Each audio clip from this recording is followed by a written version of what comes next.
Good morning. Happy Friday to you. It's a beautiful day. I don't know if you've looked outside yet, but it is red sky in morning, sailor take warning. Red sky at night, sailor sleep tight. Well, there's a red sky this morning.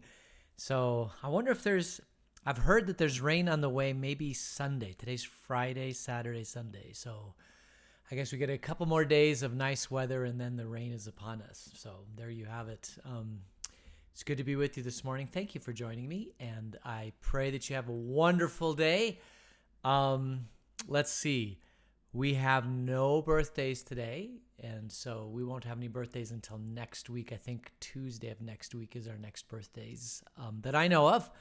And, of course, coming up this weekend is Valentine's Day, so happy Valentine's Day to all of you. Valentine's Day is a day of love, and we're going to be talking about love today in John, so that is wonderful. As far as a coronavirus update, it still continues to look like things are, the second wave is coming down. This is actually Pima County. This is their kind of graph or whatever that they periodically send out. They update this graph, every other week or so. And it's number of weeks. So we're in week 6 of the year. And there's a little bit of a delay in the reporting, but you can see that that the numbers from the peak of 466 are coming down dramatically. So we are definitely coming through the second wave, which is exciting. Many of you are getting vaccinated, which is exciting. There's lots of vaccines available. There's the Moderna, the Pfizer, the AstraZeneca.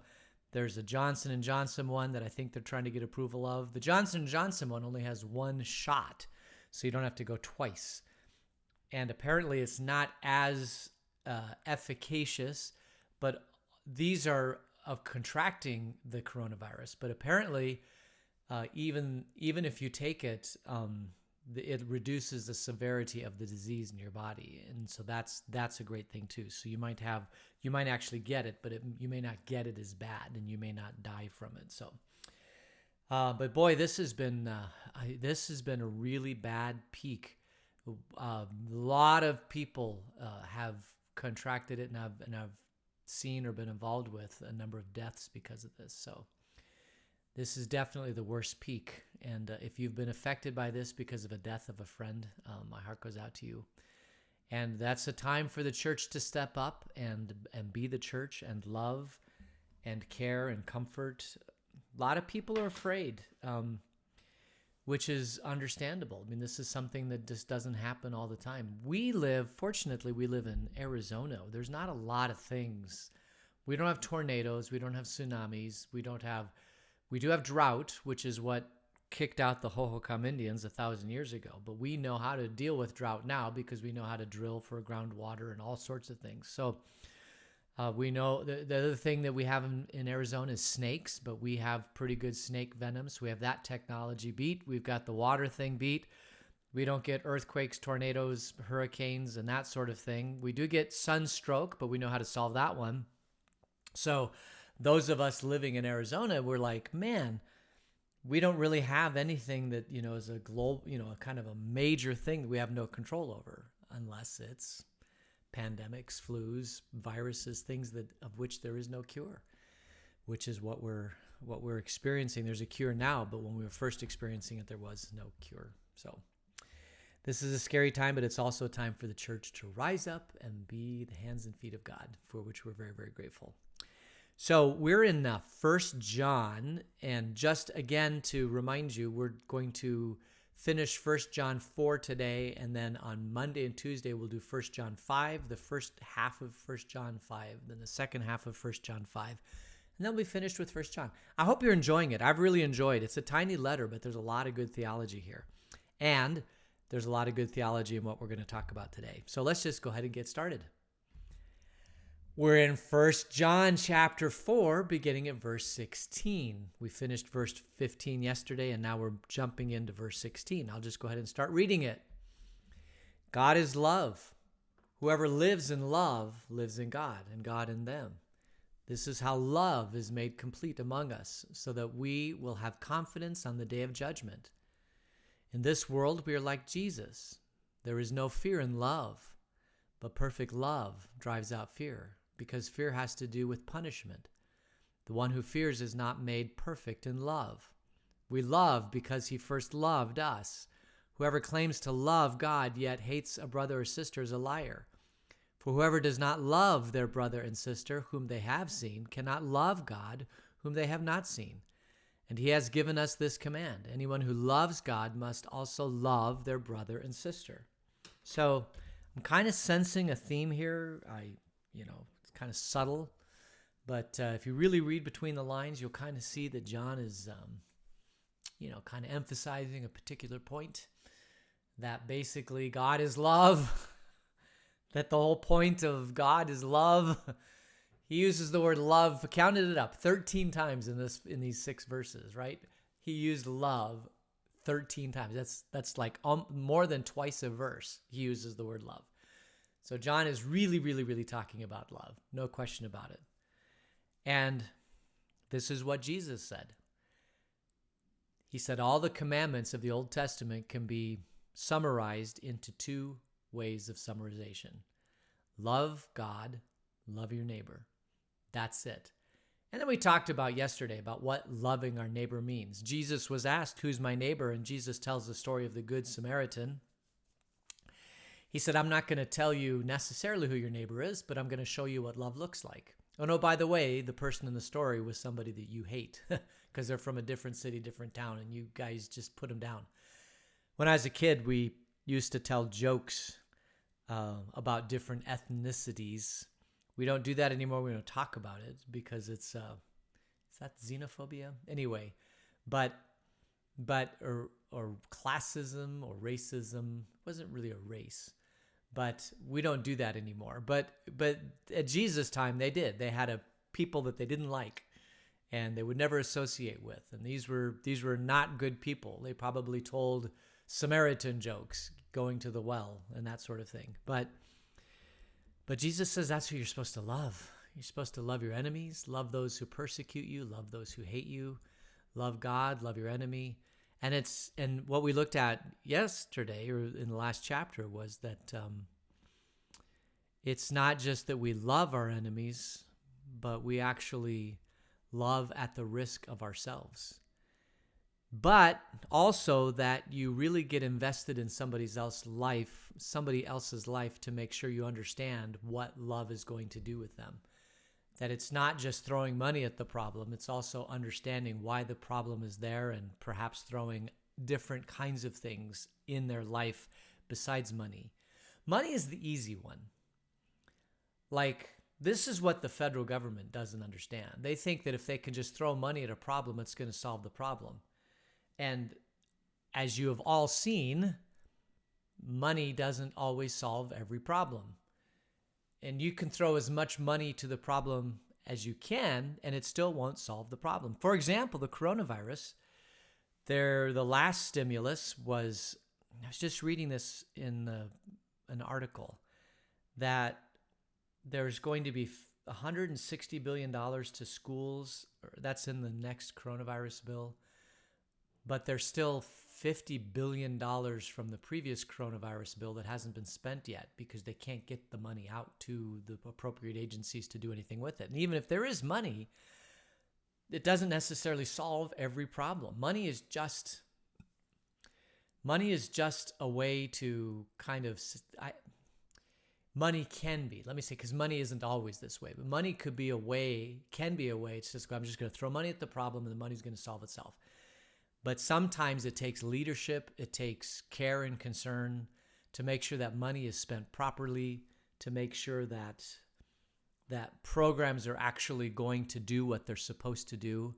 A lot of times when you throw large sums of money at a program, you're going to have the vultures come in and they're going to suck up a lot of that money. This is one of the problems with aid to foreign countries. Like, sometimes there will be amounts of money or food or clothing or supplies or whatever thrown into a foreign country, and we assume that those things will get to the people that need it, but oftentimes they are stolen or redirected to the very rich and powerful, who then use it and sell it, and it never gets to the people, which is why honestly, you have disease, sickness, things that we think we've solved in other parts. We've definitely solved it here in the United States. And you would think it would be an easy thing to solve in other parts of the country, but you can't. Because you can't get the aid to the people who really, really, really need it, because somehow along the way, oftentimes it's siphoned off by the rich and powerful and the wealthy and the leadership in those countries. And I'm not saying we shouldn't give the aid, don't get me wrong. All I'm saying is that we have to be clever. We have to really figure out how to bypass the people who want to steal that and use it for themselves, and bypass those people and get it to the people who really, really, really need it. And I think probably, I don't know the players here in the United States, so I don't know. But just based upon human nature, it wouldn't surprise me if a lot of these funds that are coming out in the federal government don't get siphoned into people who are extremely wealthy and don't need the funds, and they're just rich and powerful enough and connected enough to know they know how to get those funds before they go to the people who really, really, really need it. So anyway, that was kind of what we talked about yesterday, is that you have to really, really be careful. Don't just throw money at the problem.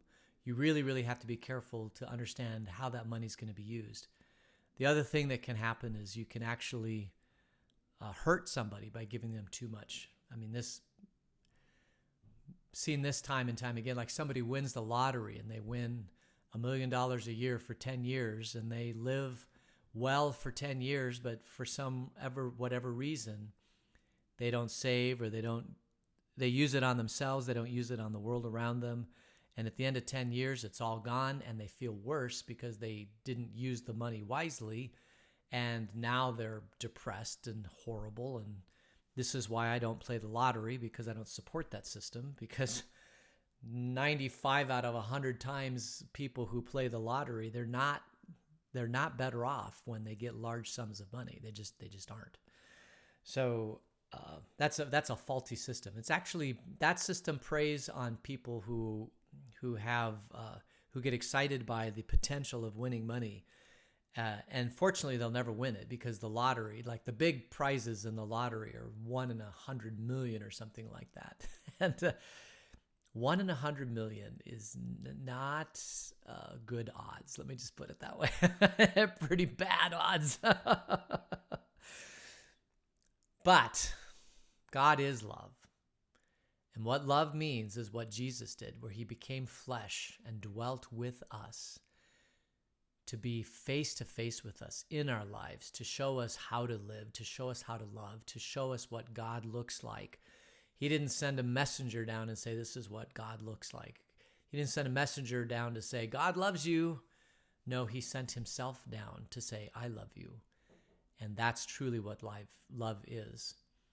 And whoever lives in love lives in God, and God in them. This is how love is made complete, that we will have confidence on the day of judgment. In this world, we are like Jesus. The day of judgment, of course, is the day when the trumpet sounds, all the dead shall rise, will be in front of God. And we know, because we've been baptized and brought into the kingdom, that we are in the kingdom and he loves us. We are children of the King. We have no punishment at the day of judgment because of Jesus, because Jesus is love and he loved us and he wraps his arms around us. And there's no fear in love, because perfect love drives out fear. Now, this is something you also might have. This is another one of those gems from 1 John that you could have on your wall. Perfect love drives out fear. So if you're afraid in this world, if there are things you're afraid of, perfect love will solve that problem. Perfect love drives out fear. Why is that?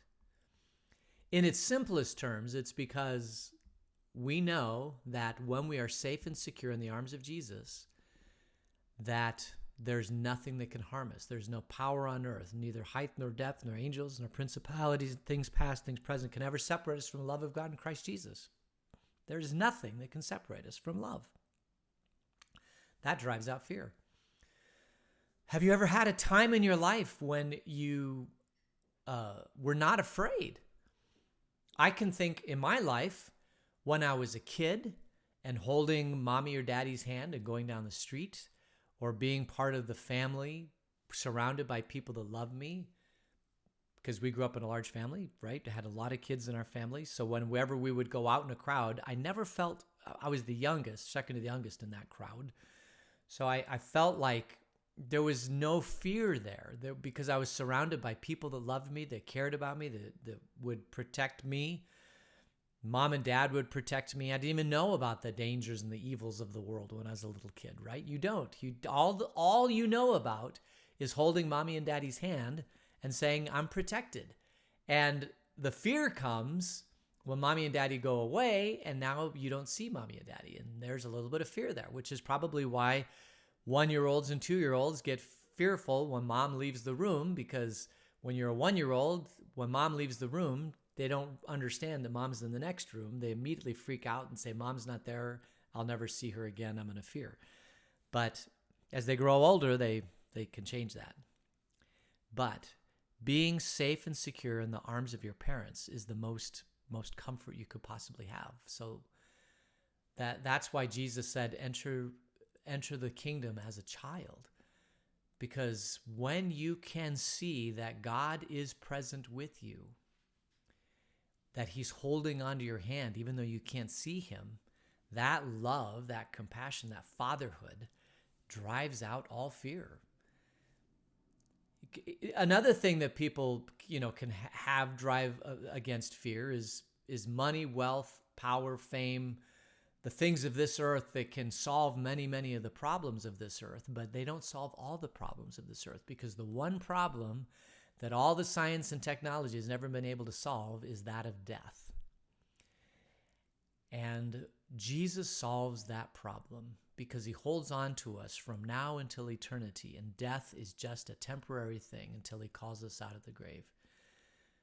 And he has conquered death, and because he loves us, we too conquer death. So there's really nothing in this world to fear. The worst fear of all is death, and Jesus has conquered that. So really, there is nothing to fear. God is love, and because God loves us, there's no fear. Because love drives out fear. Fear has to do with punishment. Now, this is an interesting word. In the Greek, it's kolasin, K-O-L-A-S-I-N, kolasin. It means punishment for the purposes of correction. There's another Greek word that means punishment for the purpose of retribution or judgment, Moria. But this word, kolasin, means punishment for the purposes of growing our faith, growing deeper in God. You almost might even say that it's the word pruning, right? That God is pruning us.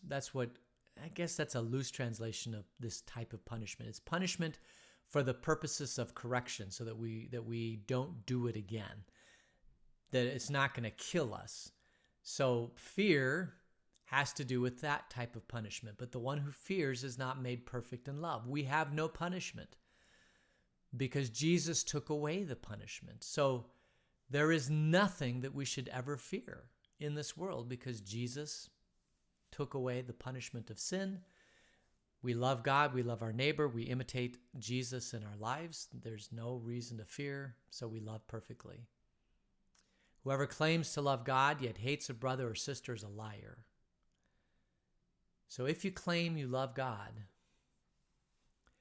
this is a hard one. If you claim you love God, then you should love your brother or sister. Now, John uses the term here, adelphoi, which is a brother, and it usually means a brother in the faith, a brother in the church. But as Jesus talks about it, I think you can expand it a little bit to pretty much anybody who's living in this world is a brother or a sister. So if you claim to love God and yet you hate your brother or sister, then you're a liar.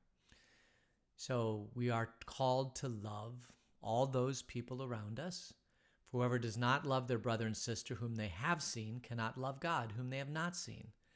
And he has given us this command. Anyone who loves God must also love a brother and sister. So we're called to love. Jesus loved us, and we're called to love other people. And if you don't love other people, you're a liar. And we don't want to be liars. We want to be followers of the truth, and so we love. And as we've seen previously, loving means getting messy. It means, like the Good Samaritan, getting down off of our horse, going across the street, seeing the broken person, putting them on our horse, getting their life, taking him to the nearest inn. It's not just throwing money at the problem, although money is involved. It's also helping the people that we encounter get through the troubles and the trials and the tribulations and the murders and the beating up on left by the side of the road. That's what we're called to do as a church. This one is hard because it's there's only so much one person can do. I have the capacity to be involved in people's lives up to a point. And then after that point, I can't. I just simply don't have the time and the resources and the money. And it hurts me and it pains me whenever I see somebody that's hurting and I can't do anything about it because of other commitments in my life. And this is the struggle that Christians have, because we can't do it all. And so there will always be people who are in need, who are hurting, that we will not be able to help. And this tugs at our heartstrings, and it makes us just sad, and it makes us depressed.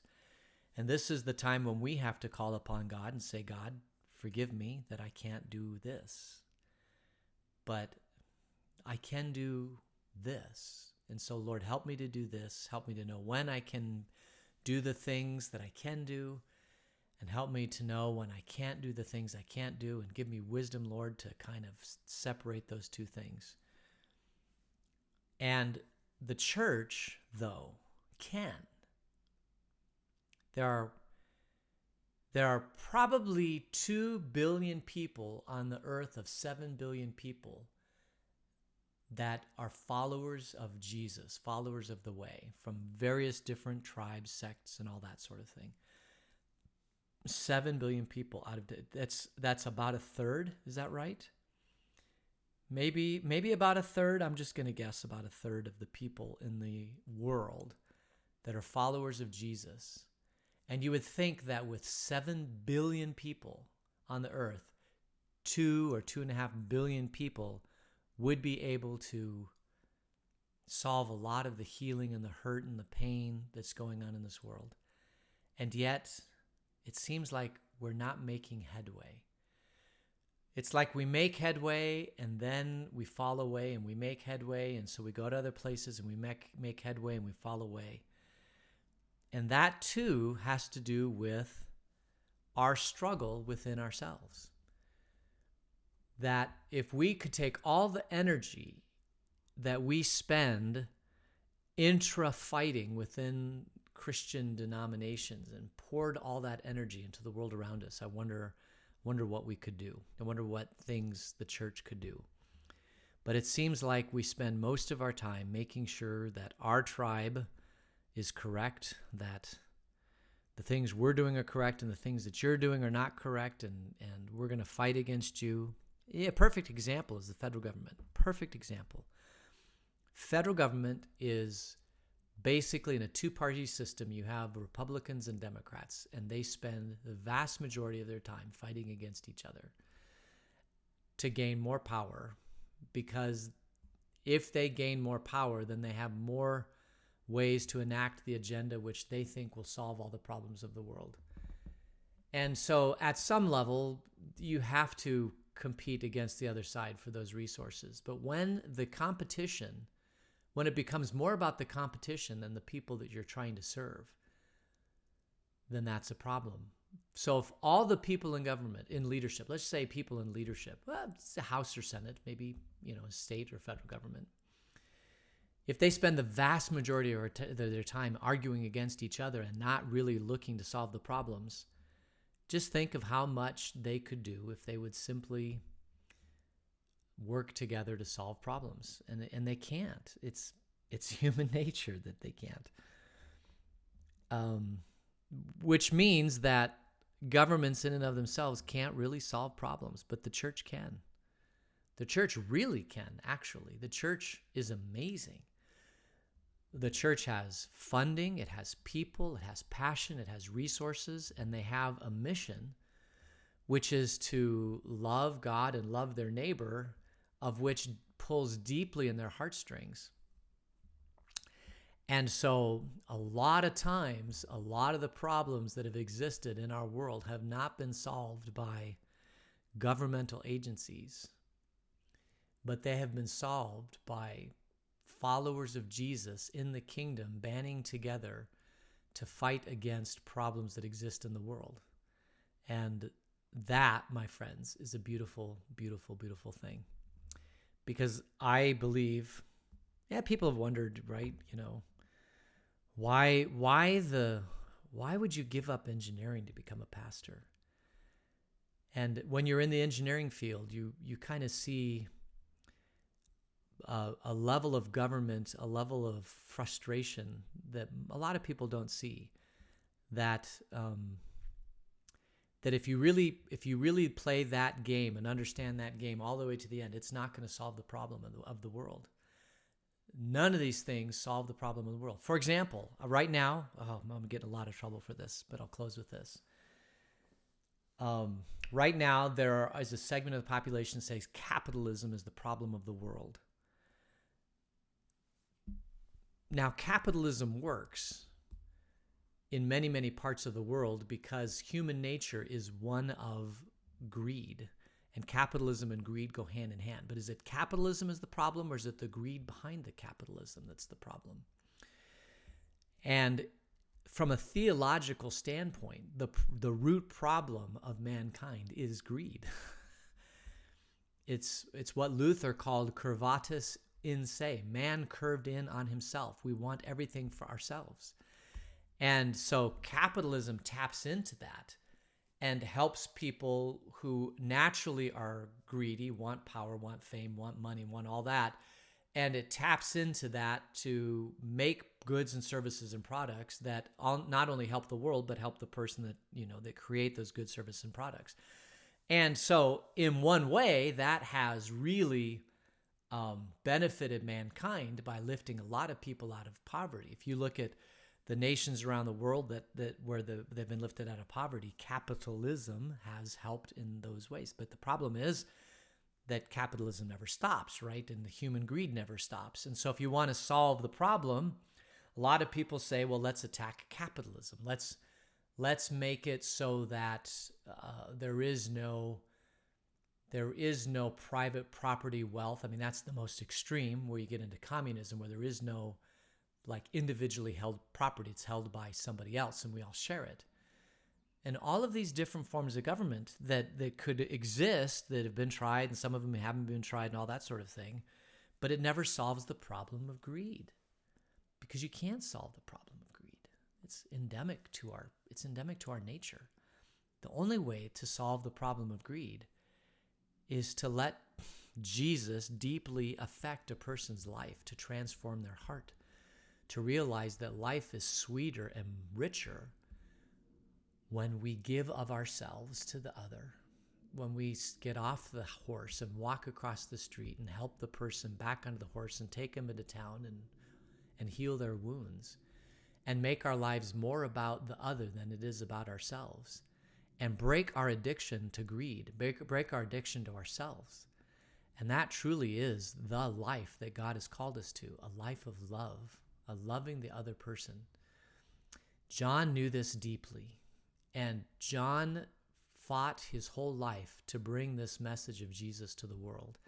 And we as a church continue to bring this message of Jesus to the world, that Jesus is about the other, about loving God and loving our neighbor. And when the church does that, if the church could just figure out a way to do that, my goodness, what a change would happen in this world. What a change. And that's my hope. That's my dream. That's my desire, is that we really take these words of John to heart, that we love God and love our neighbor. So I think we'll end it there. Let's close in prayer. Gracious God, thank you for loving me. And give me your strength and your spirit and power and wisdom to love the world around me and to continue to love you. In your name we pray. Amen. All right, so thank you for joining me today. It's good to be with you. Have a wonderful weekend. We will get together again on Monday to continue to go through 1 John, and then we will finish on Tuesday. So have a great day. God's peace. We'll see you later. Bye.